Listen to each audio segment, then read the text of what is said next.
Train your expectation to match your desire, instead of letting circumstances train your expectation. In other words, you must let your desire train your expectation. You must let what you want about a subject train your expectation. In other words, your expectation, what it really is, since every subject is two subjects, like a long stick with wanted on one end and the absence of wanted on the other. Whenever you activate a subject, your expectation, all it is whichever end of that stick you've practiced the most, you see. So you change your expectation by having some experiences which cause you to know what you don't want, so you know what you do want. But the funny thing about expectation, if you just let life as it comes to you give you a sort of knee-jerk response, then life trains your expectation. Then what is trains your expectation. You have an employee who doesn't seem to be trying very hard or can't remember things that you want them to remember, and you notice that. You let them train your expectation, and then you can't evoke anything different. And many would say, well, I really don't think it's my job to evoke anything different. I think it's their job to be the way they should be. And we say, but how's anybody going to know how they're supposed to be with the billions of people with whom they might just interact? Would you like to put a course on the internet to the world? This is the way I want you to be when you meet me. I might run into you someday in traffic or at the airport. This is my picture. When you meet me, these are my rules. It's not very logical. You can't even get your kids to respond to that, can you? And so what you want to do is get your expectation of people in general, of life in general, of hotels in general, of hotels who are bringing breakfast to your room. You have to get your expectation somewhere in the vicinity of your desire. You cannot let what is be the reason for your expectation.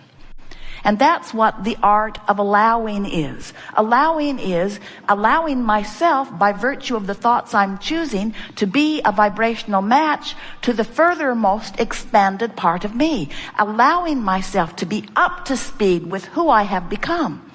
Every time life helps you to know what you don't want, you put forth a request of what you do want. And this is the important part for you to understand. You expand. The larger part of you becomes it. Immediately. That's why when we say, ask and it is given, we're not kidding even a little bit. But our physical friends sometimes, in fact often say, that can't be true because I know I've been asking. I wrote it in big letters. I know I've been asking. Don't give me this ask and it is given stuff, because I'm asking, where is it? Where is it? I ask, where is it? I ask, where is it? And we say, you're not asking with your words, you're not asking with your notes, you're not asking with your laws, you're asking with your vibration, and you got to line up with it. You have to learn how to allow yourself to be in vibrational sync with what you're asking for. And when that expectation clicks into place, you'll know it, because the manifestations of everything that you're asking for click into place too. So we are amplifying the word expectation today in a stronger way than usual. Because as we speak of the 3-step process of creation, the first step is ask, and life causes you to do that. So when breakfast doesn't come the way they want it, they ask and ask and ask and ask and ask. We're not kidding. They've been asking and asking and asking and asking. This is a 5-star hotel, they say occasionally. They should know better. They're asking and asking and asking and asking. Step 2 is source answers.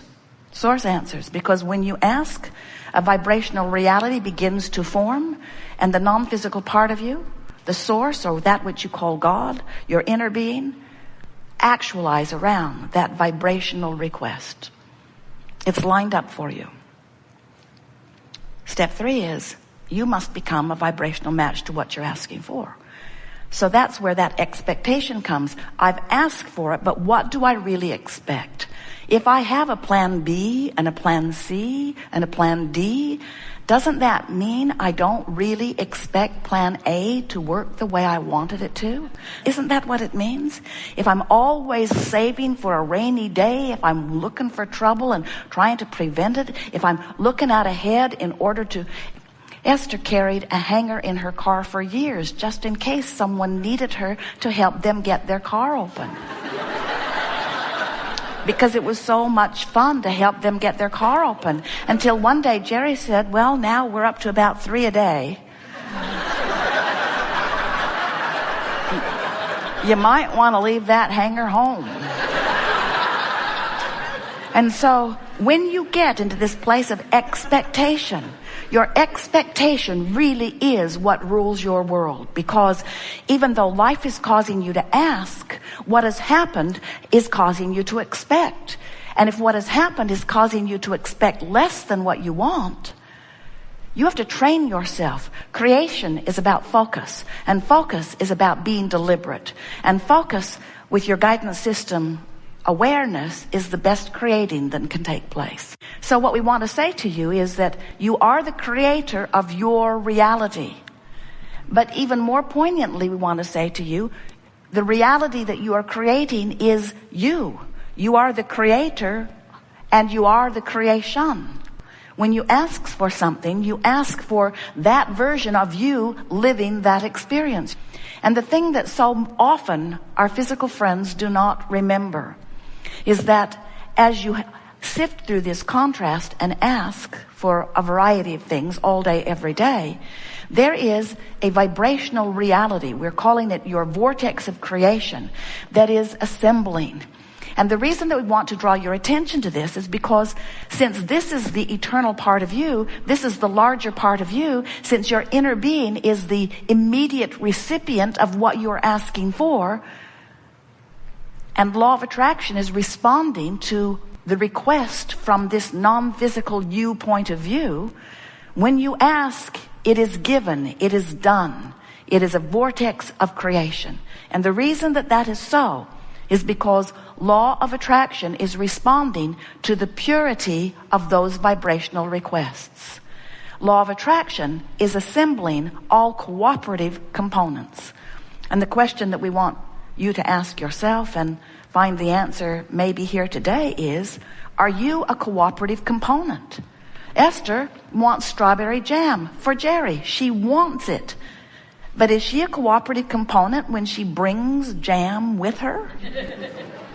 In other words, is she a cooperative component? She wants the hotel to respond to her note, to respond to her request. She wants them to succeed. She wants them to be efficient. She wants them to do a good job. She wants them to be proud of what they do. She wants them to earn well. She wants them to please her and other guests. She wants them to excel. She wants their success. But when she brings her strawberry jam, you gotta know she's not really all that much of a cooperative component to her desire, because her expectation is somewhere else. In order to be a cooperative component, you have no contradictory thought. You have no contrasting thought. You have no resistant thought. Your thought about what you want is in sync with who you are and all that you have become.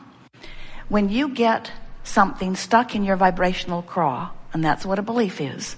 And sometimes the beliefs that are stuck in your vibrational craw serve you, and sometimes they don't. Expectation is the most powerful word relative to deliberate creating that we can find. Because your expectation amplifies your desire, but really amplifies the vibration and where it is in relationship to the desire. When you want this, and you really want it, but you expect the opposite of it, it's a more active thing in your experience. But your expectation always wins, always wins, always wins. When you are understanding the process of creating, when you remember who you are, when you tap back into that feeling of worthiness that you were born with, then you don't have to be patient about desires manifesting, because they manifest quickly. In fact, the way you intended for it to be, you said, the contrast will inspire me to the new idea. Because whenever I know what I don't want, I always know more clearly what I do want. And once I know what I do want, I will just turn in the direction of that, find vibrational alignment with that desire, and it will be.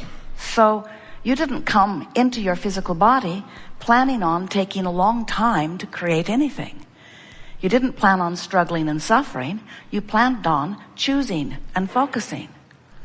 But as you come into your physical experience, many people, even though they choose what they do want, you could hear it with their words. I don't want that. I do want this. I don't want to be sick. I do want to be well. I don't want to have a shortage of money. I don't want to be tight with money. I don't want to be deprived of things I want to do. I do want to have plenty of money. I do want to be able to make choices of what I want to do freely.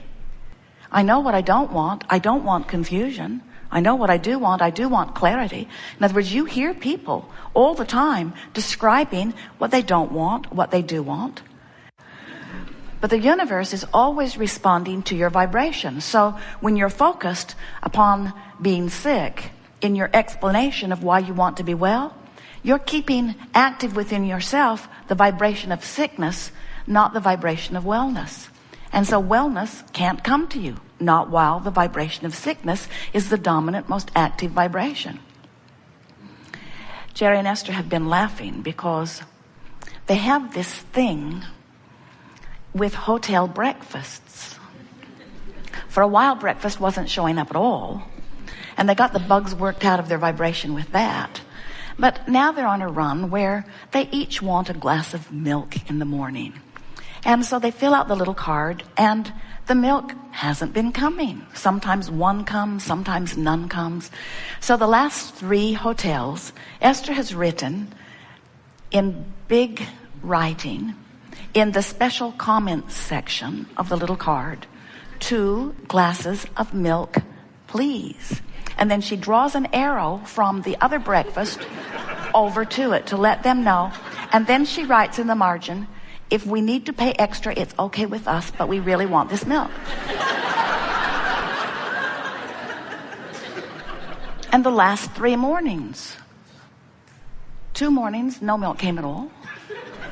And this morning, 1 milk came, and a hot milk. And so the nice man was kind enough to go get some. As Esther explained to him, I really did write it in really big letters on my order form. So he comes back very quickly with the milk, and they're delighted that they have milk. And then Jerry says, would you please pass the strawberry jam?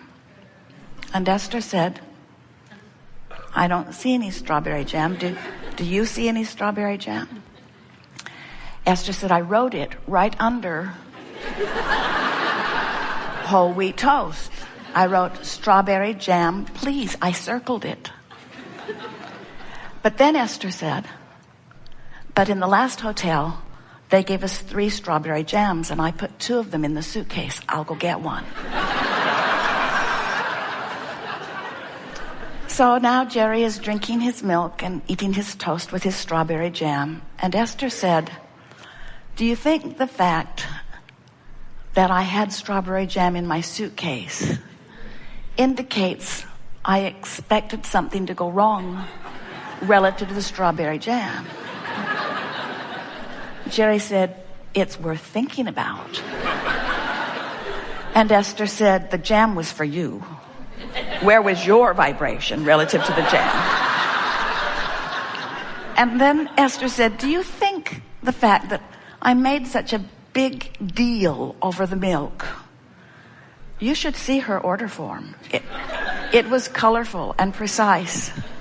Do you think that came from an expectation of something going wrong?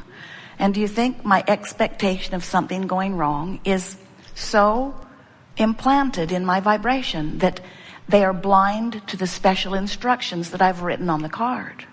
And we say, precisely. Because when we say the universe is responding to your vibration, we're talking about the nice people in the kitchen too. We're talking about everyone that you interact with. You cannot cover up your vibration with your words or action. Your vibration is dominant. In other words, until Jerry and Esther find it important enough to clean up